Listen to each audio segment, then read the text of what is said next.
for everyone who was in financial services, more so all of us folks who were part of Lehman, because we really believed in the brand. It was one of the top investment banks, a blue chip investment bank globally, and we were doing some great stuff here in India. And instead of trying to look for another job in a job market, which was, there was blood on the street, right? Because there were so many people and so few jobs. I just packed my apartment, put everything in storage, and went backpacking to Europe for 6 months. Hello everyone, welcome to season 2 of Finance Forward, where we speak about finance, accounts and everything that counts. Today I have a very special guest with us. He's a chartered accountant. He's done his masters from London and he's an investment banker. He's spent about 3 decades in the consulting world. I'm very pleased to have Mr. Vivek Soni with us today. Thank you, Vivek sir, for joining us today. Thank you. Pleasure all mine. I'm not 3 decades. I'm not that old. I started working in 1996.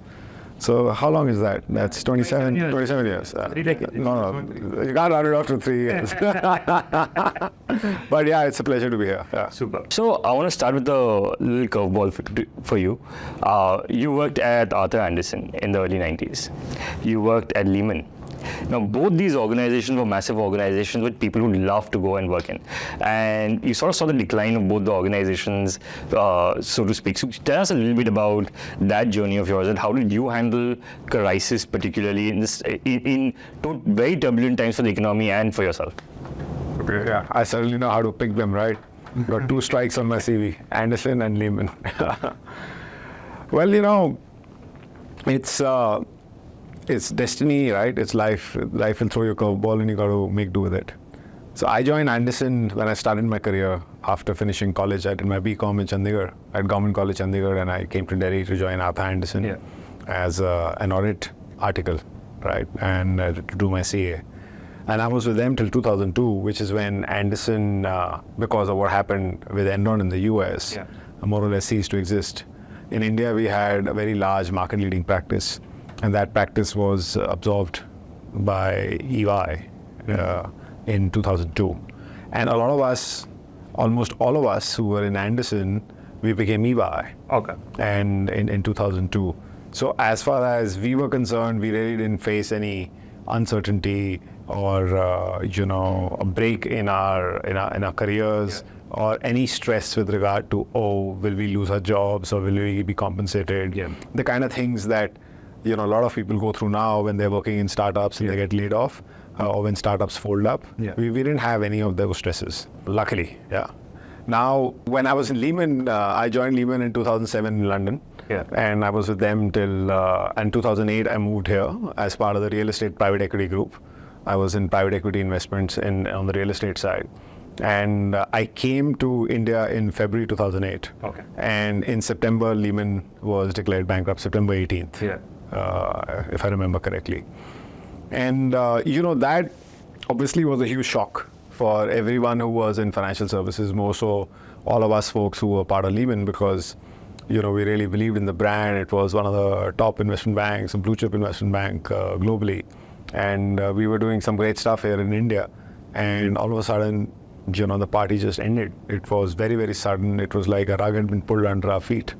And incidentally, I remember my younger brother was also with Lehman Brothers at that time.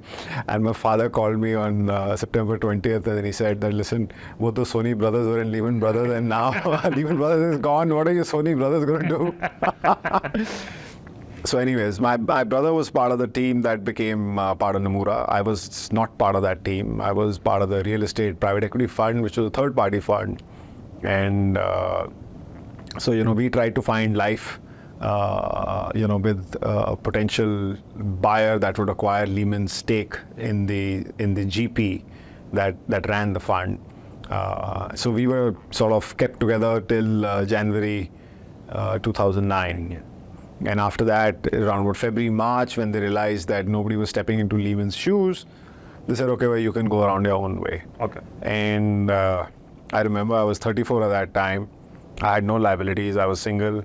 And instead of trying to look for another job in a job market, which was, there was blood on the street, right? Because there were so many people and so few jobs, I just packed my apartment, put everything in storage, and went backpacking to Europe for 6 months. So this is a good lesson for people who get laid off, go to backpacking to Europe for the next 6 months. Well, you got to. Every person's circumstances is different. My circumstances were such that it allowed me to do that. And much to the shock of my father at that time, who was like, "What's wrong with you? You lost your job, and instead of focusing on finding another one, you're going for a holiday." And I was like, "Yeah, I have some money in the bank. There are no liabilities. I'll go. When will I do this? I'll never get a chance to do this. And anyway, there's not much happening on the job scene."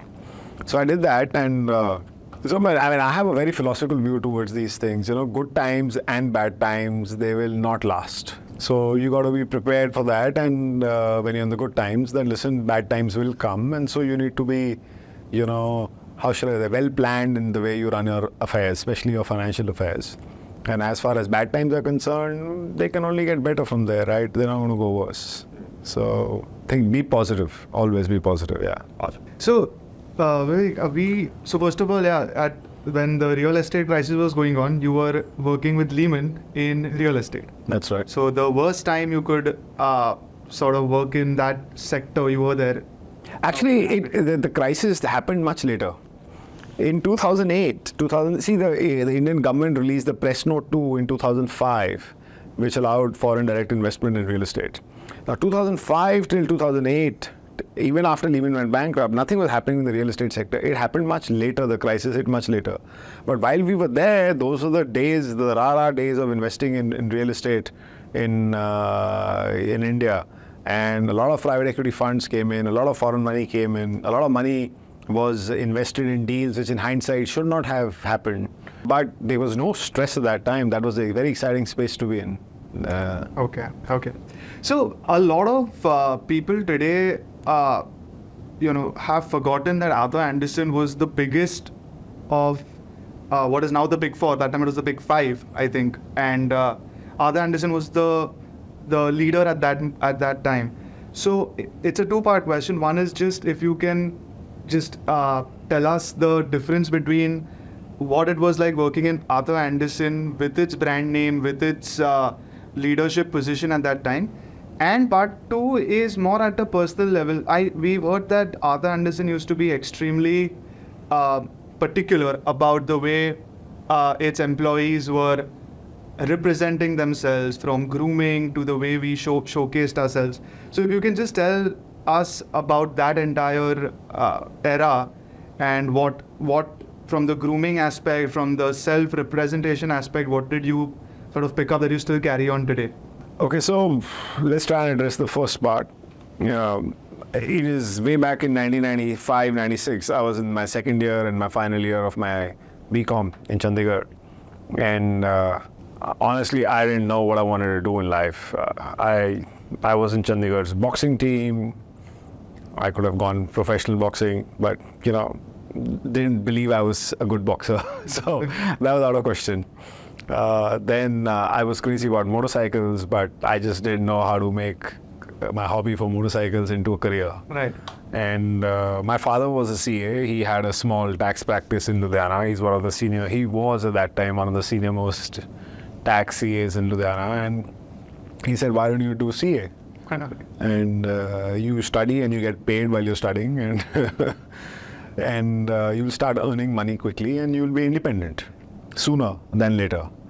And I was like, okay, I'll do that, but then I want to do the CA from whichever place is the best place. And, obviously the Big Five used to be at that time. In addition to Andersen, there was EY, there was KPMG, PwC, Deloitte, right? And, one of my cousins, a distant cousin, who was based in Delhi at that time, he happened to be visiting home in Ludhiana. And, when the conversation happened, he was applying for a position in Andersen as an article intern. And he said, "Why don't you also apply? I'll get you the form." And that's how it happened. He got me the form, I filled it up, I sent it. Somehow they thought they would want to interview me. And there was a bunch of interviews, 3-4 interviews I did. For an articleship. Yeah, for an articleship. I did, Chandigarh to Delhi on bus, by bus about 3-4 times. And And it was a very sought after position that I learned later on, that they had close to 1,200 applicants for 15 positions in the batch of 96 for the audit practice. And then obviously there was the tax practice, which again, hired graduates, as interns. And over a 3-year articleship, as it used to be then, you had to work, and then you got some time off to study for the fearsome CA exams. So, I was obviously very, very happy at that time that I got in. My starting salary was 4,500 rupees. The other firms used to pay less than 500 rupees. So there was like a huge delta, like, okay, yes, I've done it, right? I've reached somewhere. And it was a major celebration in my hostel in Chandigarh that, oh man, one of us has got a job of 5,000 rupees, rounded off very conveniently. It was a big deal then, right? So yeah, I felt elated, and honestly, I'll remember very fondly the initial years of my career with Anderson. It was great fun. We really enjoyed what we did, and we worked very hard. But the fact that we were enjoying and there was a spirit of camaraderie, it made it, very appealing overall. Yeah. It's damn rare to see people who are into boxing and that also potential Going pro in boxing, yeah. pro and into motorcycles and all, and then suddenly doing CA. Mostly we have audiences who have sort of pre-decided a long time back they're going to do CA. So that's, anyways, that was on point. And what about the grooming aspect? We've heard that looking at yourself as a brand is crucial, was a major training point for new entrants in Arthur Andersen. So if you could just tell us a little about that. Yeah, sure. So look, Anderson had a particular philosophy, and after the merger, I can say, I'm sure it was there before that also, but even in EY, the culture is such that we encourage all our employees to think of themselves as brand ambassadors of the firm. At the end of the day, it's a responsibility. You are going to carry the brand of the firm on your CV forever. It's going to be on a LinkedIn.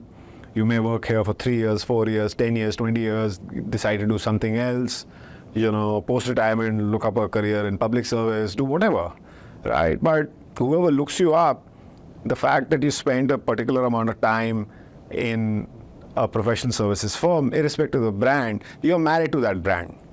Now, at least from what I remember in Anderson, they used to sort of encourage us to think of us as custodians of the brand and turn up in a way that you represented the brand and you could be an ambassador of the brand.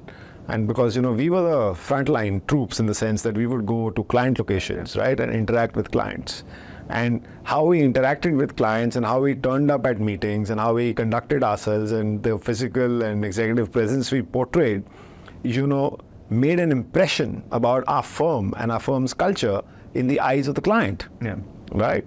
So it was super, super important that right from the get-go, the junior most employees, be told that this is a huge responsibility you have, right? And you're vested in it because you're carrying that brand on your CV for the rest of your life. So you might as well make efforts to make sure that you do a good job about it.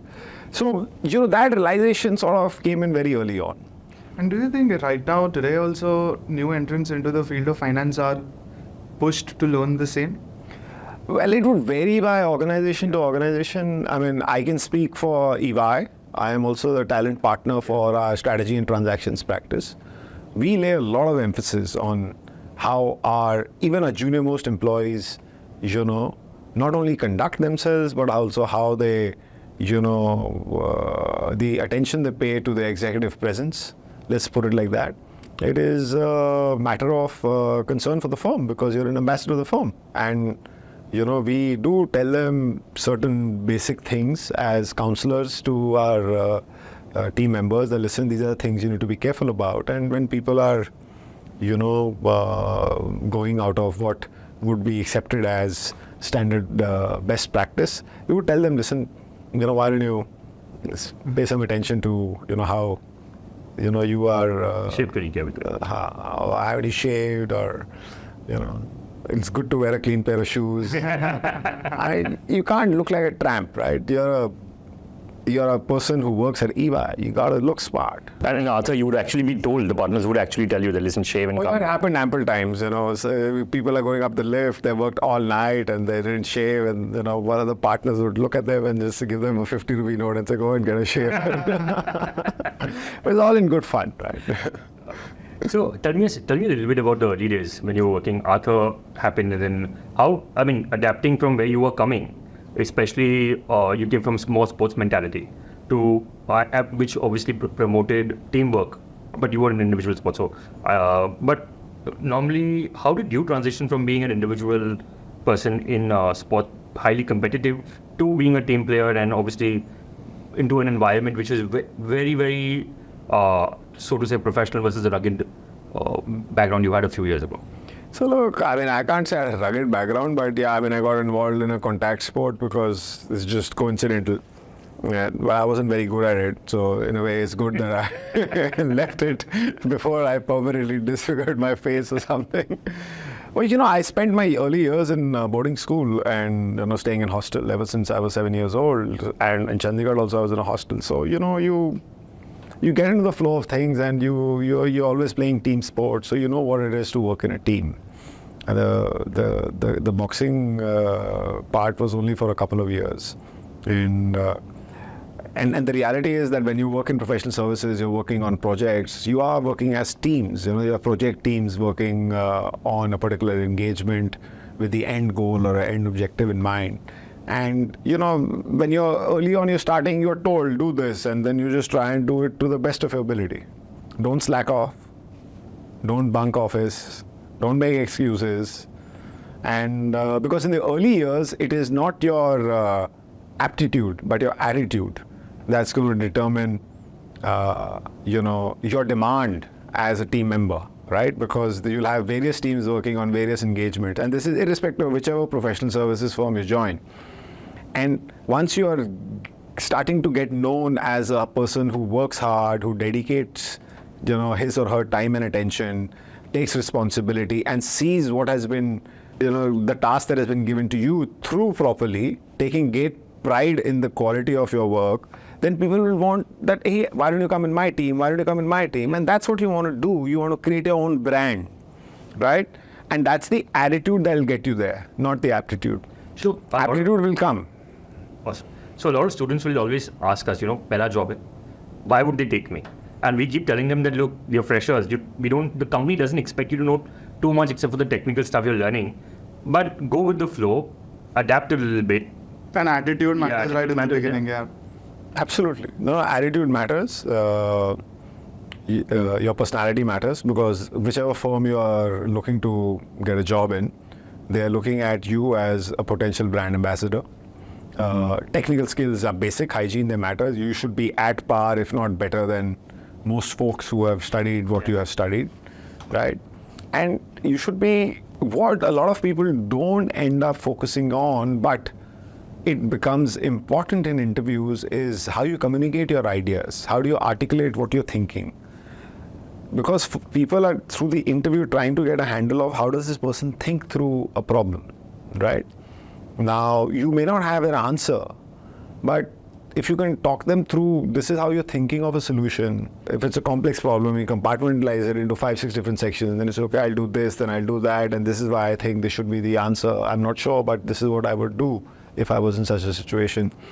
You have all these case studies on the internet now, and you have all these Q&A and all these hypothetical situations that they throw at you during these interviews, these trick questions and whatnot, right? Because people are also trying to get a sense of, will you be the person who the firm should hire? Because there are more applicants than the number of spaces that are available in any organization. And this is India, right? There's always more demand than supply. And we obviously want to try and get the right kind of talent for ourselves, because this talent is going to be the torchbearer of the brand in the future generations, right? So what I would say is, if you are introvertish, try and be less introvertish. Practice your communication skills, because those skills are going to come in handy when you are meeting clients and interacting with clients, right? Interview mein they'll largely be verbal communication. And later on, they'll have some tests, and they'll ask you to do some PowerPoint or Excel, which are the basic building blocks of, how you you perform the tasks that you're given in a professional services firm, a CA firm, right? So pay a bit of attention to that because these things matter. And जब 19-20 का फर्क होता है between applicants, it's the impression you leave behind in the eyes of the person who's met you that matters. And if you study body language, body language is a science, and it tells you that in the first 30 seconds, you automatically form a view about when you meet somebody that, do I like this person? Do I want to work with this person? In the first 30 seconds. It's human physiology at work, right? When we were cavemen, when we were hunter-gatherers, we would walk into a situation and you meet somebody. Human physiology, intuition would tell you, do I like this person? Is this person friendly? Is this person threat? Is the enemy? Should I run away? What should I do? Yeah. Now, obviously, we're not in those times, luckily, right? But the physiology is still the same, Of course. right? So you have to remember that in the first 30-40 seconds, whoever you're meeting for the first time will form a view of you. And then during the rest of the interview, either that view will get reinforced or changed totally. But if you form the right impression, then it obviously helps. Yeah. And I know for a fact that you like to be, you like people who are very well articulated. I remember back in the finance forward conclave, which we did, there was a kid who asked you from Goa a question, will you hire me? And he was shooting his shot and you gave him a royal spanking. But I didn't mean to do that. I think he was just looking for attention and he got some attention. So, a question that I think everybody genuinely who is thinking of their career in finance asks us this, and you will be the best person to sort of answer everybody.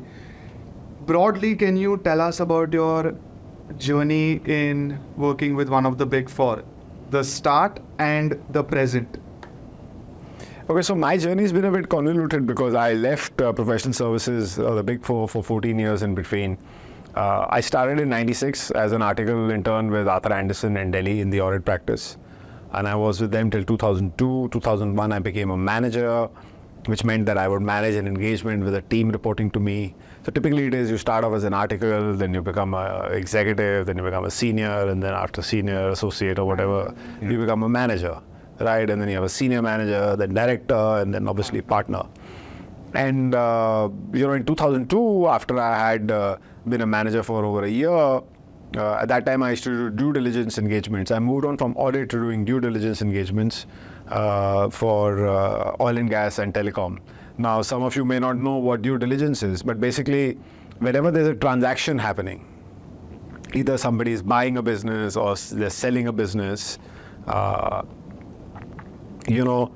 buyer, in almost all cases, would get a special study commissioned on the financial information that the sellers have given to the buyers to evaluate that, okay, this is what my financial position is, this is what my business performance is.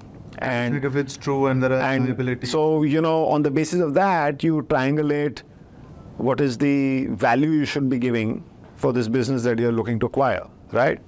Now, accounts, why is accounts important? What accounts does is it translates the business performance and what the health of the business is into a set of numbers. And accounting is really, it's rule-based. There are a set of rules. You've done CA or other CA alternate courses, so obviously you know what accounting is. But why it's super important is that just as a doctor uses his tools and scans to diagnose the health of a patient, financial information, FP&A and accounting gives you the ability to diagnose the health of an organization, the financial health of an organization. Then there are other aspects of business health which are operational in nature, which are commercial in nature. But you start from the accounting side and then you understand how to synthesize the inputs from the commercial side, from the operational side, into what you have and break it down into, okay, what would be the financial impact of the pros and cons that you're looking at to say, okay, this is how the business is really doing. And, this is how today's value should be. I mean, today you look at the Indian stock market, it's almost $3.5 trillion value of stock market, right? Almost the same as the Indian GDP. It's projected to go very fast, faster than the Indian GDP. Now, people are buying and selling shares, but really, what is it? What is a share? A share is nothing but the discounted cash flow of that unit for the future earnings of that organization and the future potential of that organization, right? You cannot do all of these till you understand how accounting works, how finance works. Yeah. So it's a great career to be in, right? Provided you're interested in that kind of stuff. And if I have to ask you, what is it like a day in the life of a partner for the Big Four? If you can give us how your typical day looks. So look, actually no one day is the same, but I would say for a partner such as myself, who is more client-facing and who is running a practice and whose one of the main responsibilities is to generate new revenues from new clients, develop new clients, I would say a good part of my working week goes in client meetings. They are my regular clients who I'll meet to figure out how the engagements we're doing for them are doing, are they performing, and at the same time whether we are doing what is required. Is there something more we can do? Are there avenues for us to get more work? Yeah. In a given transaction, as an example, because I'm on the transaction side, and also meeting new clients, right? Yeah. And telling them about the firm, telling them about our strengths, how we differentiate it from compete, and why they should work with us. A substantial part of my work week goes there. Then obviously there are meetings with the internal meetings, right? For which I come to office. You meet your team members, you meet colleagues from other parts of the firm, you understand what's happening in the firm in different ways, how that can be used to further reinforce your pitch to your clients on why they should want to work with us. You have engagements which are happening, you review those, right? Then you have meetings with other stakeholders because, say there's a transaction happening, there's a financial due diligence, there's a commercial due diligence, there could be valuations, there's legal work that's happening by the lawyers, you interact with them. So a large part of the work week goes into ongoing engagements and internal meetings to make sure that we continue to win more and more work. I mean, at EY, we are the largest professional services firm in the country. We are by far the largest of the Big Four, more than 50% larger than the next Big Four behind us. Okay. And this kind of polarized market share is very unique to India, right? We have a very unique leadership position in India, which no other Big Four in any other part of the world has, right? And we got to make sure we continue to maintain that lead and expand that lead, right? So, काम करना पड़ता है. So, because काम करना पड़ता है, let's ask another question which kids really want to know. कि what do you, and this is really something they're studying, toiling for years for, कि पैसा कितना मिलता है? What is the average salary for a kid who enters, who's probably an ACCA, CA, CPA, whatever, and how does it gradually go up? If you can just give us slabs of salaries which are incoming. Sure. See, firstly, you should never think yourself of what the average person is making, because you should never aim to be the average person. You should be at the top quartile. You should aim to be at the top quartile. Whether you get there or not is another matter, but that should be your aim. हौसले बुलंद होने चाहिए. मंजिल तभी मिलेगी ना, right? But coming back to what your question is, see, we take fresh CAs and inclusive of bonus, irrespective of which part of the firm you join. I'm talking about EY, your compensation could be anywhere between, as a freshly qualified chartered accountant, joining the firm, anywhere between 10 lakhs to 12 lakhs as a starting. Yeah. It was very, very different when I started, but that's inflation, right? But still, it's a good package. I mean, most MBA colleges don't offer that kind of money. No, it is a good package.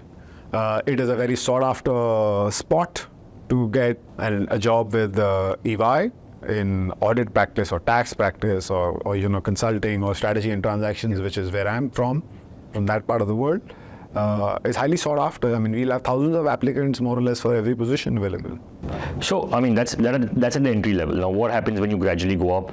Assuming entry level 20-22 साल पे होता है, 22, 23, 24, is when you're thinking of 10 to 12 lakhs as a package. Again, you can aim for the top quartile. So, by the time you're 30, you're a manager, or 27, 20, when you're a manager, what would you be earning? And what do you think a partner would be earning, or a junior partner? So, look, every year, inclusive of bonus, your compensation will continue to go up as the complexity of tasks and responsibilities that can be given to you, they rise, right? So you will become a senior consultant, then you'll become a VP. As a VP, you could be anywhere earning between 50, 60 lakhs. after 10 to 11 years post-qualification experience, you could be up for director. And directors could make up to 1 crore. Oh, wow. By the time you're 33, 34, you can aim for 1 crore rupees. Could aim for 1 crore. I'm sure by the time, if the 20-year-old now, after 10 years, it'll be different. It'll only be better. That's inflation.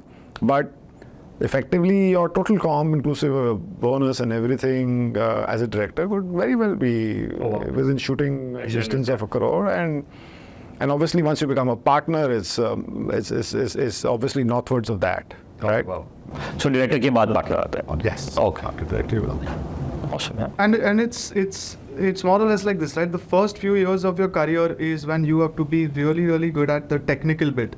And after a few years, it's when you have to really focus on people management. And is that the actual journey of somebody from an article to a partner? So look, by default, it does become that. Say when you become a manager after 4 or 5 years, and then you have a team to manage. And you are responsible for delivering the end goal. And usually you'll either have a director or a partner working with you who's reviewing your work, and he will have responsibility over 2-3 more engagements at any point in time. Now, these are your troops, and after feedback from your director or your partner, as a manager, you have to manage these inputs that you have available, these resources you have available. The resources of professional services firms is time. Yeah. So number of hours that you put in to, because that's the basic raw material. People cost is the only cost. Yeah. Right? And to compensate our people well, we need to make a decent profit. Yeah. Now to make a decent profit, you need to budget what it's going to cost you in terms of hours and time properly. And then you have to stick to that budget. Yeah. Right?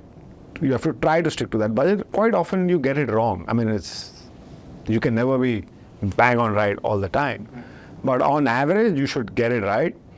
And then you should make sure that you are marshalling your resources, your 2, 3, 4, 5 member team, whatever it is, depending on the size of the engagement, in a way that you deliver the end result, whatever kind of engagement it may be, right, within that budget.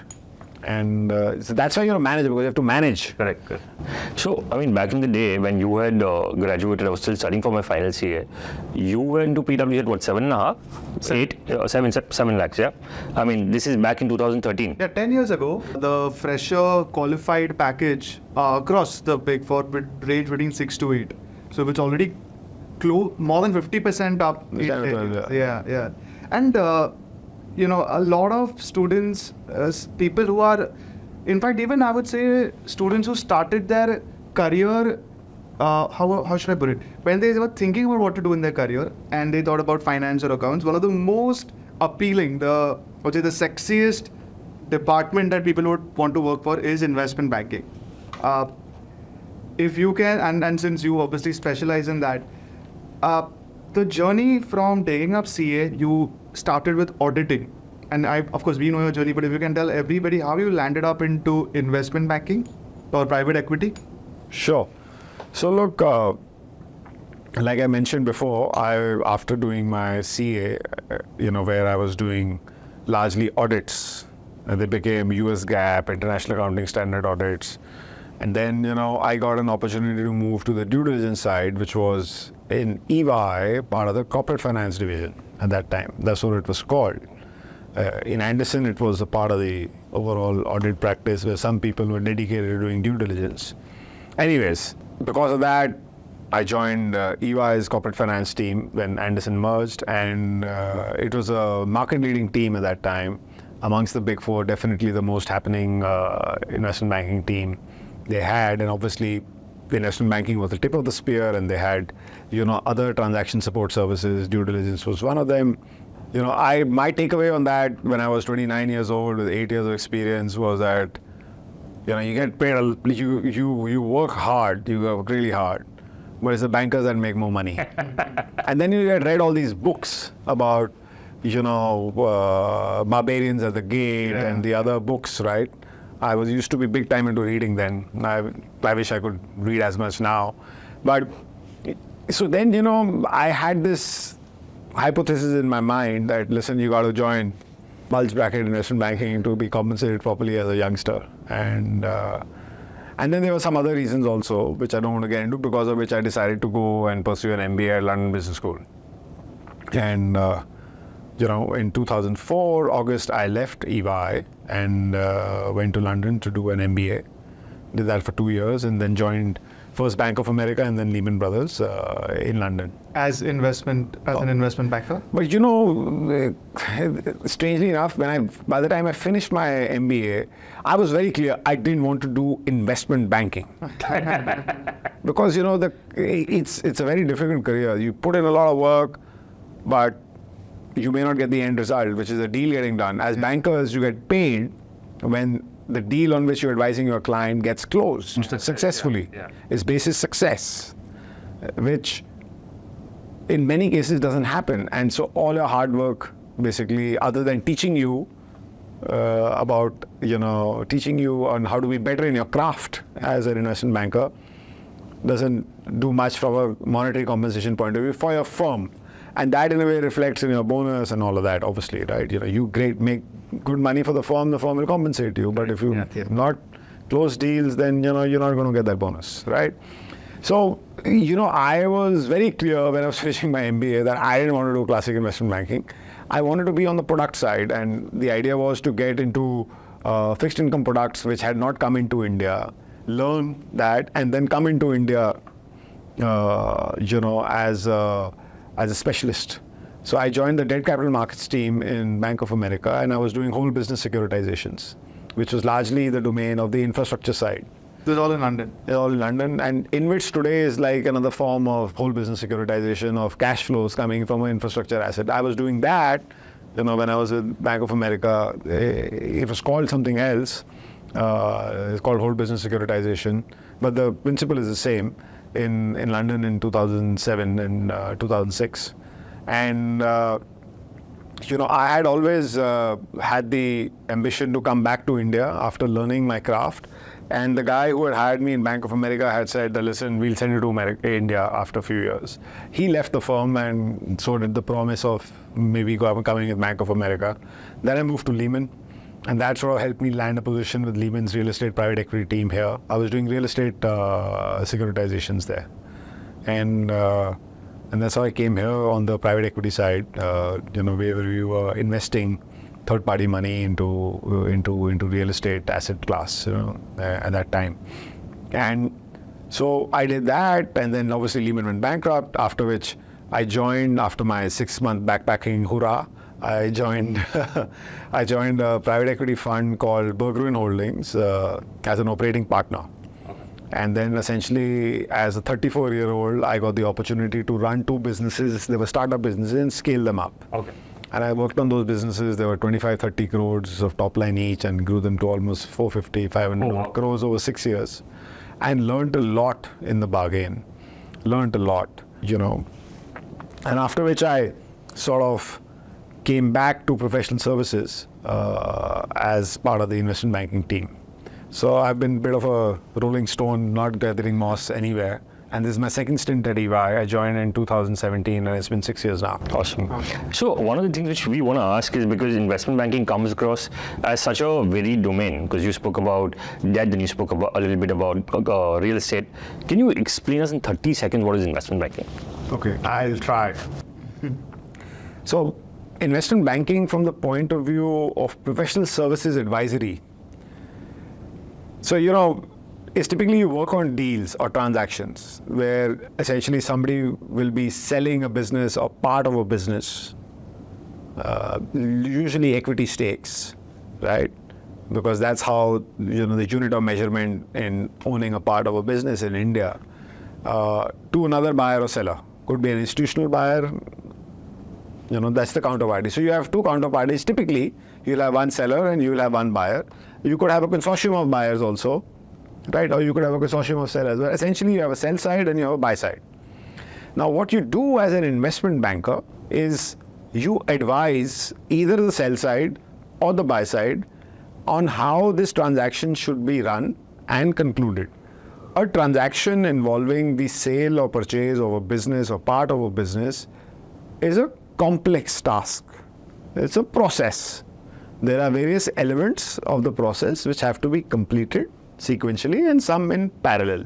You need to understand all those moving parts. You need to have an understanding of the regulatory regime in which that company operates in, the sector it is in, right? Because regulations play a large role in how businesses are run and also how transactions are to be run. Like if you have, say, a bank or an NBFC, you have the RBI related matters to take care of. If you're an insurance company transaction, then IRDA is supposed to be taken care of. There are various elements. But just to keep it simple for folks who are very early on in their career, as an investment banker, you are giving advice to your client, who could be either on the buy side or the sell side, on how they should run this transaction. And effectively, as a proxy for your client, you're hand-holding them every step of the way and taking the inputs from all the various agencies that come in. You'll have legal due diligence, financial, commercial, valuation. All those people are given certain tasks because, they're the domain experts in those niche areas. Yeah. You are like the orchestra master who is orchestrating all these various agencies who are advising your client, and you're the lead. That's why I call the lead advisory. You're the lead advisor. You have to take the lead, right? That's what you really do. And then when a transaction finally happens is when your client pays you. That's what the contract is. So the largest deal brokered through you Would be. Sorry? The largest deal brokered through you would be? Look, as EY, there are many large transactions that we have advised clients on. And, sometimes the impact of transactions is much larger than, the final consideration which was exchanged between buyers and sellers. Some of the transactions at EY, which we're really proud of, is that we advised the government of India on the privatization of Air India. Oh, okay. Marquee transaction, went off for over 4 years, and we got a benchmark valuation for our client, which was the government of India. And now, hopefully, the disinvestment process is going to continue from strength to strength as the government tries to build on its economic agenda for the country, right? So that is one very large transaction that we sort of worked on. Basically, what you did was government of India basically said that we want to look at divesting Air India, and you came in and you explained or you found buyers also for the government, and you selected which was the buyer, or rather you advised the government of India. The government. Okay. Wow. So essentially, our infrastructure group is one of the most successful infrastructure investment banking teams in the country. They have worked on many marquee transactions. So it was this group of bankers led by our investment banking partner for infrastructure, Kuljit Singh, that worked with the government and advised the government on how the sale process should be run, right? And how the financial information and the other information of Air India should be portrayed. What is the structure that will be appealing to buyers? Then we would talk to potential buyers, ask them, and given the feedback we would get from them, try and incorporate it so that in a manner that it made sense for the government also, and at the same time you could end up with a package that buyers would. It's a win-win situation for everyone. Has to be, otherwise the deal doesn't get done. Yeah, right. But 4 years to get to success is a long period. It's a long process, yeah. Yeah. But it's a market transaction, and that's how EY's tagline is helping build a better working world, and that is our way of contributing to building a better working world. And now under the ownership of the Tatas, hopefully Air India will go from strength to strength. So that's one very large transaction. We recently did another transaction which comes quickly to my mind, where we advised the shareholders of WaterTech to sell a controlling position to Warburg Pincus. Okay. WaterTech, it was a $300 million plus transaction where WaterTech is really a player in the bath fitting space, a consumer branded business. Some other market transactions we have done which come to mind on the consumer side, you all have heard of a brand called Sabyasachi. Yeah. Sabyasachi was acquired after COVID by the Aditya Birla Fashion Group, and we helped that transaction where we were advising Sabyasachi on the controlling stake sale to the Aditya Birla Fashion Group. Yeah. So, there are many transactions, as an investment banking team, we organize on sectoral lines, so whether it's consumer sector or health services or pharma or for that matter, infrastructure, real estate. Real estate, we were advising the shareholders of Select, which finally merged with Nexus and became listed as India's first retail REIT. right? Select was the marquee property that was acquired by Nexus, owned by Blackstone. We were advising the shareholders of Select. So whether it's real estate. Embassy was involved in this? Sorry? Embassy Group? This is Embassy is the partner that Blackstone has on the commercial real estate side, on the office side. Yeah. This was retail assets. Okay. So this has no involvement with the Embassy Group. So we have some of our old students who are like 5 years younger than us. They took up one of these courses, ACCA, CFA, etc. And now one of them, last week I heard he's gotten into investment banking by himself. He's 26, 27 or something. And this year apparently, he has netted himself $1 million, just doing investment banking here in India. So he's building networks. He's trying to do, I think, what every successful investment banker is doing. So, and a lot of CFA, particularly candidates, ask us this question: that how do I get into investment banking? So, for a fresher, since you are a partner for private equity and you had talent for EY, what are the primary qualifications or aspects that you look at for a fresher candidate who successfully sort of completed his studies academically and wants to enter into investment banking? Actually, before that, can you tell us the difference between investment banking and private equity? Let's just start with that, and then I'll go into the question. So look, as I said, the investment banking part I've covered, right? Yeah. You are a professional you're an advisory position. You are an advisor to your client. They could be on the buy side or the sell side. You are not putting risk capital at work. Yeah. Right? You're not making the decision that I will allocate risk capital here. That somebody else is doing. Yeah. And your advice is one of the many inputs that person will consider when they make that decision, right? So you are an advisory role Capacity, here. On the private equity side, what you're doing is you're managing money for your clients who have given you this corpus of money to invest and generate above normal returns, above a certain hurdle rate. So, as part of that role, what you really do in private equity, whether you are a private equity fund or a venture capital fund, is that you are taking the decision of allocating risk capital to specific opportunities. कि ये deal मैंने करनी है, I have to buy this asset because I believe 5 years later when I sell it, I will make a profit, which will be giving above normal returns to my clients, so effectively the LPs that have given me the money to manage. And to align themselves, what a lot of private equity funds also do, they're called GPs, general partners, they also put in their own money into the corpus, right? So that the LPs know that, listen, they are going to discharge themselves to the best of their ability, conduct themselves in a fiduciary manner, because their own money is also involved. Matter. But the point is, in almost all private equity funds, the investing team, the GPs, are also fully vested into the success of the fund because they put their own money also in. Now, and in a lot of cases, it's a substantial part of their net worth. Right? But the main difference between private equity and investment banking is, in private equity, you are deploying the risk capital. So you're top of the financial food chain, if you think about it. And then to make that decision, A, should we put in money, and B, what value should we give? Correct. And then later on, once you acquire that business, how is the business growth going to be expedited? Because as a fund, you have only 5 or 6 years to create that return. Most funds are 7 years to 10 years. 7 years, say 7 to 8 years, and then you get extensions of 2-3 years more.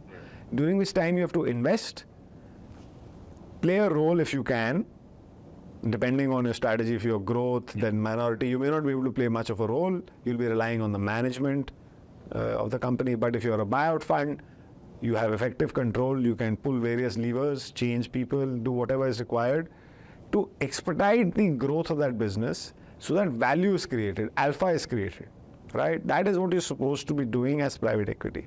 So, and to do that, you will take help of various advisors along the way, right?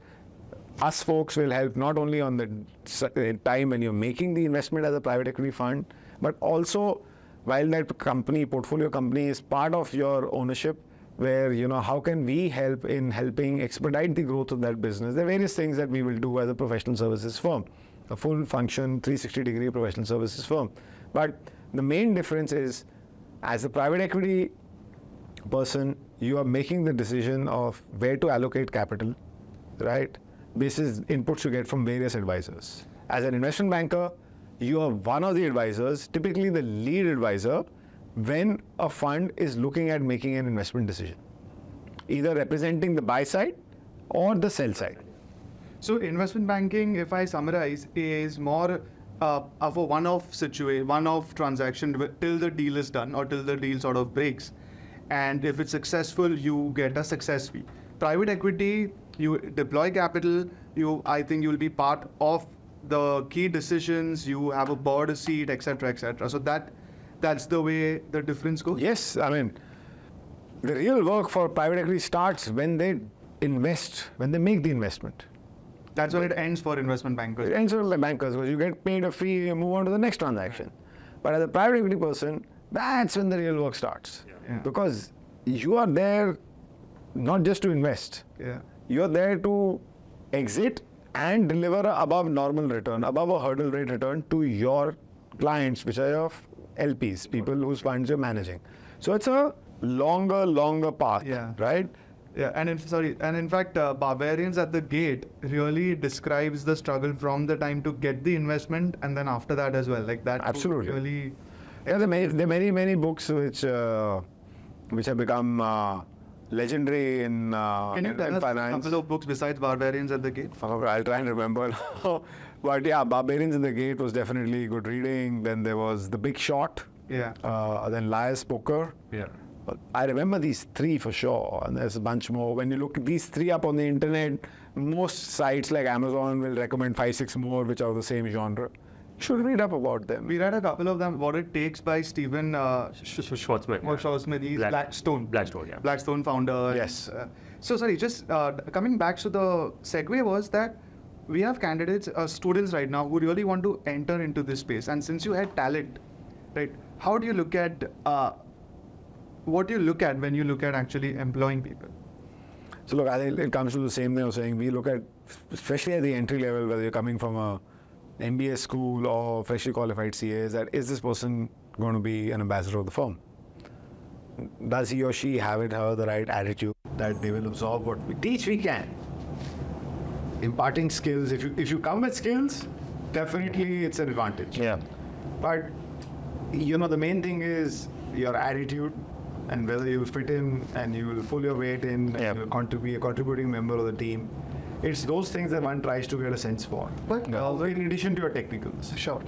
But one question is that how do they get through the door? Is it qualifications? Do they need to, for example, study from a good MBA in MBA school, or they have to be a CA?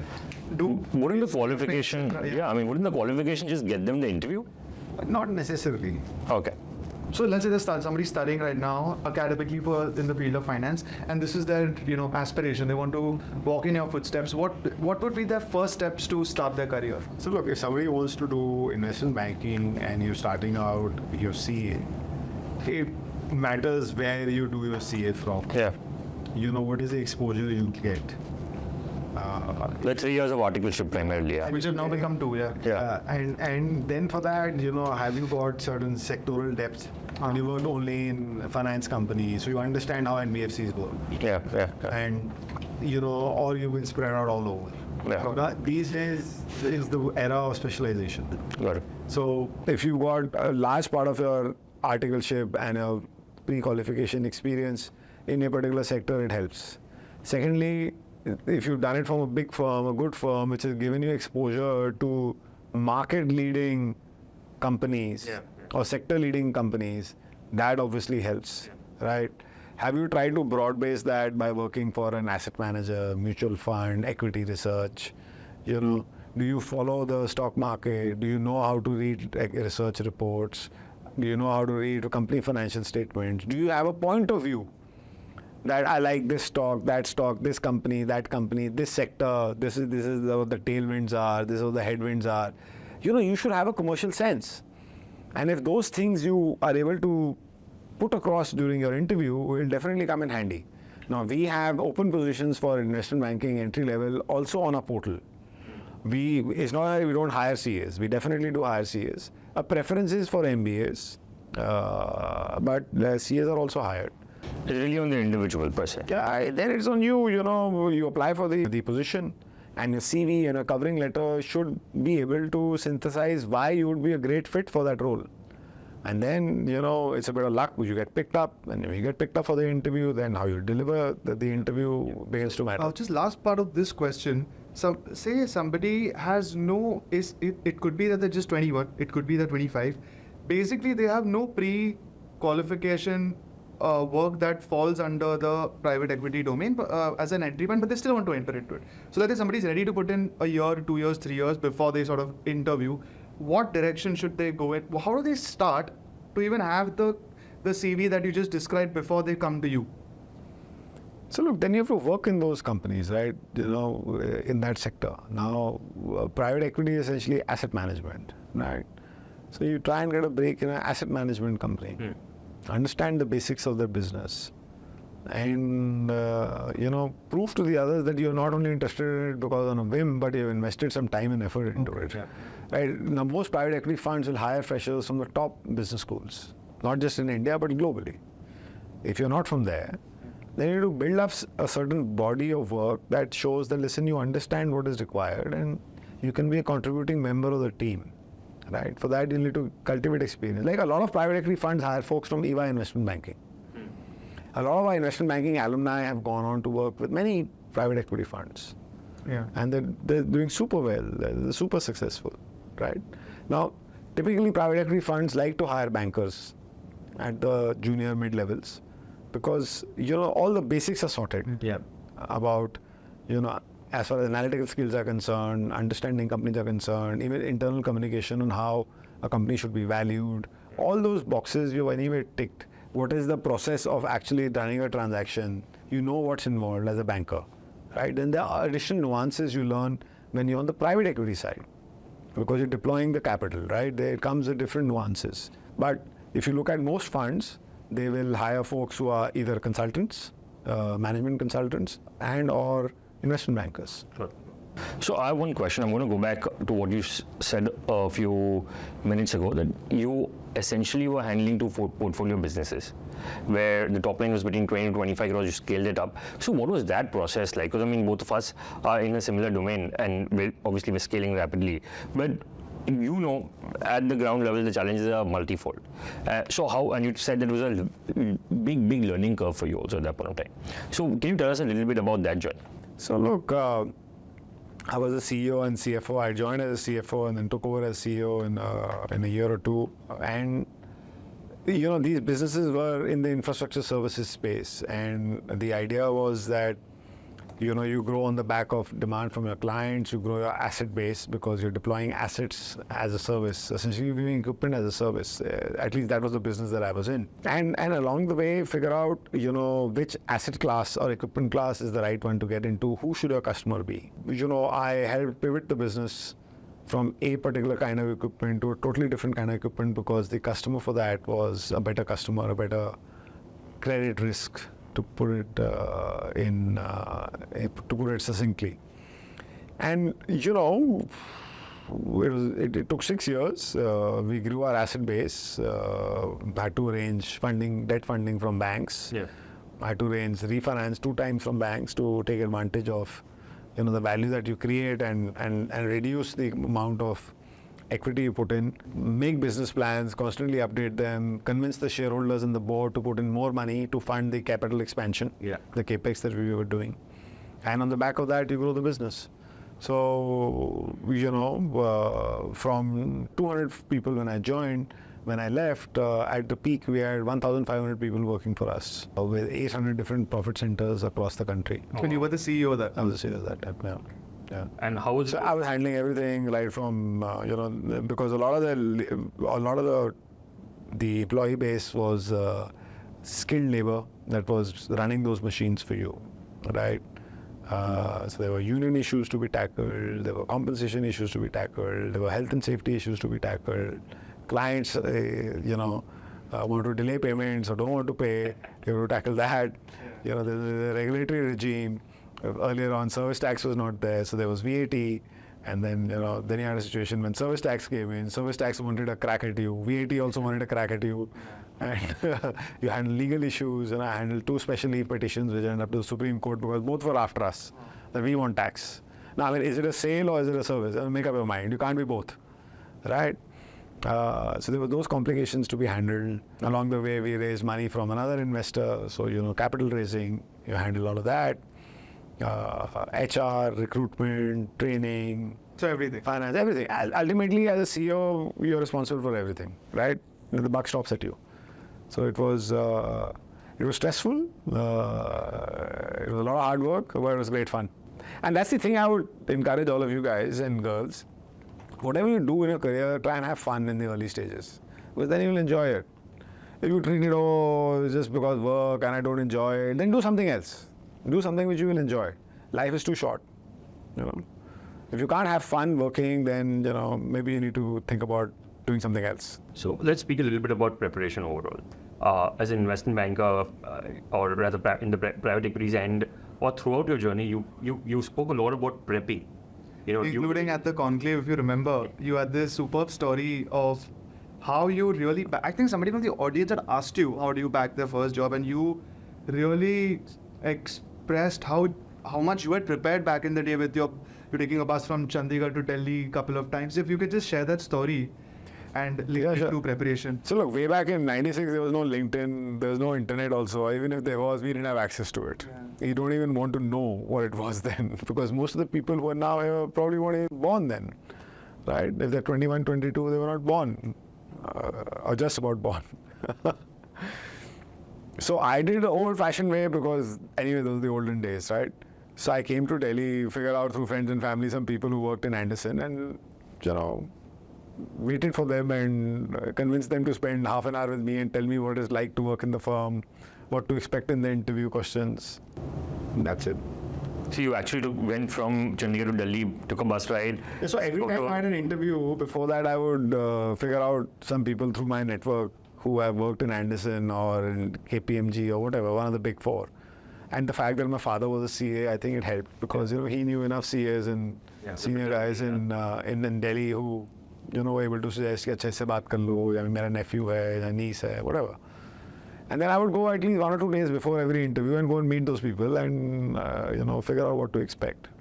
Wow, so that was a little bit about prep back then. Yeah. You're still prepping. You do I'm assuming a lot of meetings every week, be it client, be it intern. You're still prepping a lot. You have to. What's your research or what is your pedagogy about prepping overall? So this is very difficult to say this pedagogy. See, you should know who you're meeting.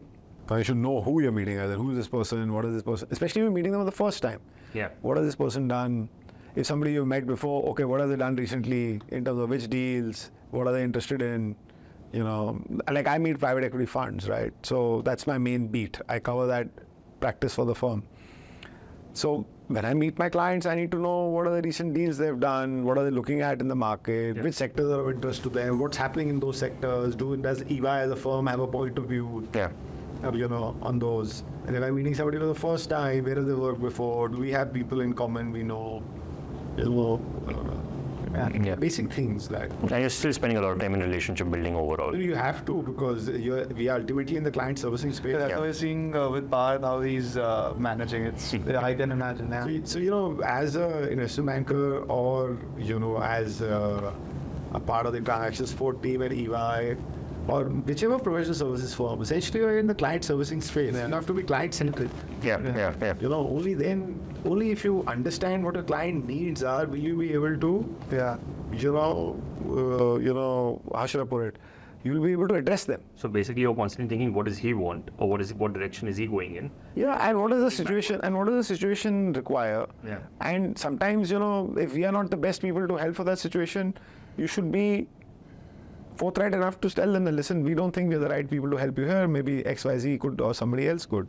And clients will appreciate that. You can't always be in a salesy mode, ki kaam le lo, even though whether you're not sure that you can do a proper job at it or not. Because then you damage the brand and you don't build trust. Yeah. In the client servicing space, what's most important is to build trust. And you can build trust by being genuine. Yeah. And that's the only way. So I have a concluding question before. Just one last thing. Then I'll ask. I just have one question. You've seen a lot of people coming to you now, at least at the beginner level. There's a big gap, again, between application and studying. How are you getting these guys to be ready for working with you, especially in the domain which is a lot more demanding? अरे, how do you learn how to swim? तो पानी में तो जाना पड़ता है ना. You can't learn swimming practicing outside the pool. You have to get into the pool. So get into the pool. We will guide you. We will break it down. Awesome. So all the freshers who wants to join, no experience, EY is here. So there is an induction program. Yeah. I see, as a fresher, you have no experience. It's fine. Everybody starts from somewhere. So we have an induction program when freshers come in. And after that, they allocate it to teams.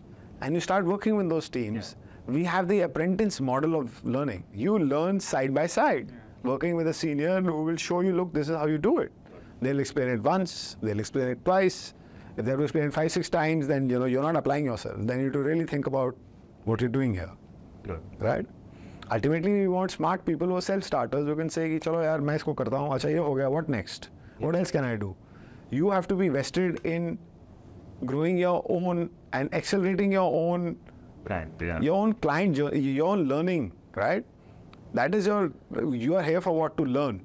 And as you learn, you rise higher in the firm and you do better financially, career-wise, right? So you have to be focused on that, which sometimes, people are not because, first 3 years in Anderson, I didn't take a single weekend off. A single weekend off? Yeah, I was working every day of the week. We had 17. 156 weekends, that's a good 318. I'm exaggerating, maybe there were a few, but by and large, you'll be working weekends too because we were working on jobs. What was required, you would do. Jobs, there were deadlines. What had to be done. Yeah. Right? And that work ethic, if you are able to display, will differentiate you from, because everybody is not like that, Yeah. Quality of life and work-life balance will come. But in the initial stages of your career, you focus more on what you can take out of the firm that you are working with. Yeah. And by taking out means learning. Be like a sponge, learn. And you can learn only when you do. Yeah. For that you have to work. Mark Cuban says that, all the whole academic journey, you're paying to learn, and now it's your time to get paid as you learn. Absolutely. In the first few years. Absolutely. So And learning never stops. Not just first few years. Learning never stops. It's just that the nuances around what you learn change. Yeah. So as a concluding question, right, you've gone through multiple profiles, right? From you started with audit, you were the CEO for a good more than half a decade. You've worked as an investment banker, as private equity. So I have a question which is slightly broad for a majority of the people who will be watching this, right? How do you consider studying a finance qualification? Now, across all your profiles, right, finance has been sort of the core of it. How do you link the importance of academics in finance before you start your journey? Because everyone eventually learns as they go. That's a given for everybody who's not touched finance. So your inputs, your thoughts on studying finance and accounts both, of course. So look, I just think it helps you understand how businesses are run, how businesses can be evaluated. And that is a learning which will always hold you in good stead. Someday you may want to become an entrepreneur, right? Or you may want to become, it could take you to a different path and then, you end up being a CEO, like I happened totally by a twist of fate. But even to do that, you need to understand numbers. You need to understand the rules on the basis of which these numbers are built, right, to report the financial health of a business. And it's a super important skill. These are a set of rules, right? Some of them don't change, some of them change, be updated with regulation.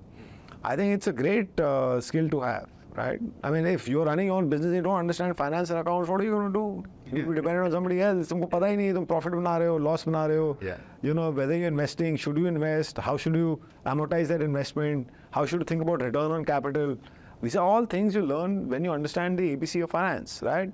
So I think it's a great skill set to be in. I mean, nowadays people come from all possible academic backgrounds into Big Four. We have people from liberal arts. We have people coming from science backgrounds.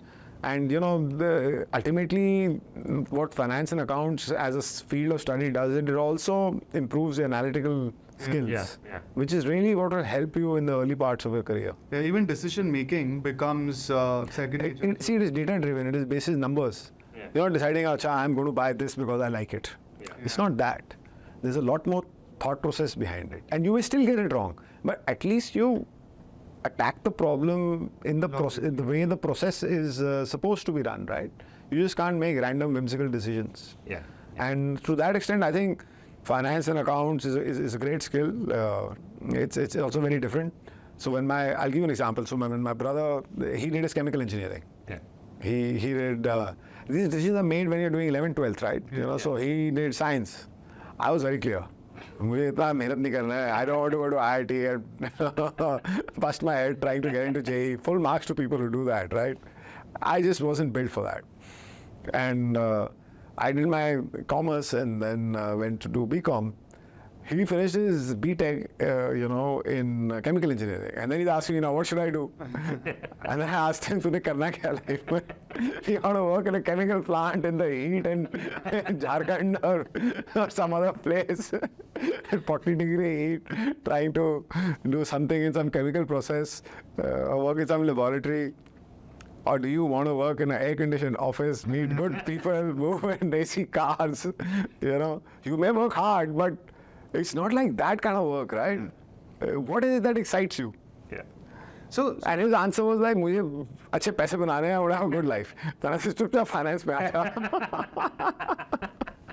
You should use this for advertising. I was just going to say, I mean, engineering is really tough. It is. You got to go and physically build stuff. And full marks to people who do it. Now, if you have the aptitude for it, why not? But so clearly, my brother, I'm using him as a crutch or as a prop to explain.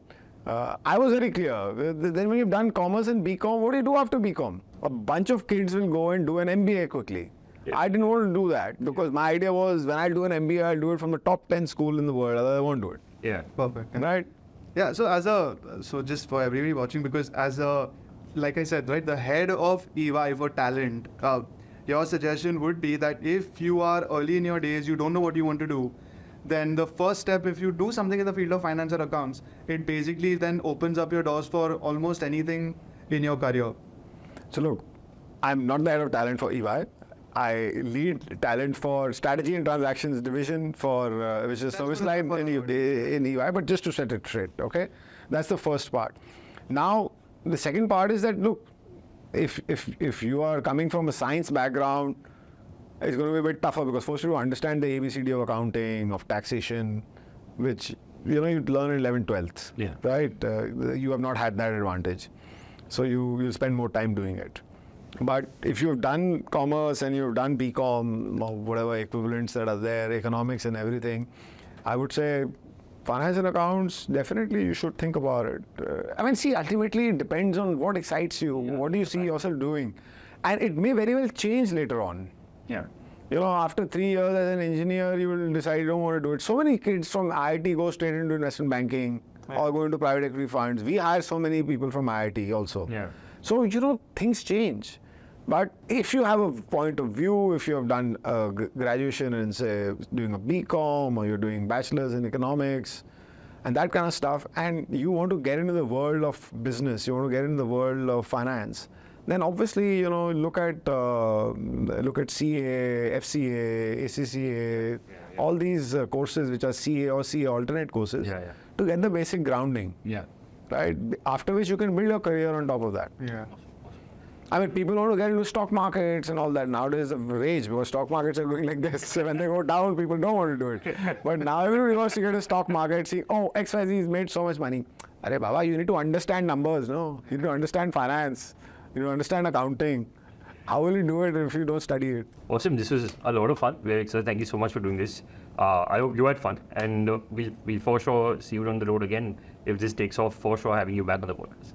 Thank you. Thank you. Thank you.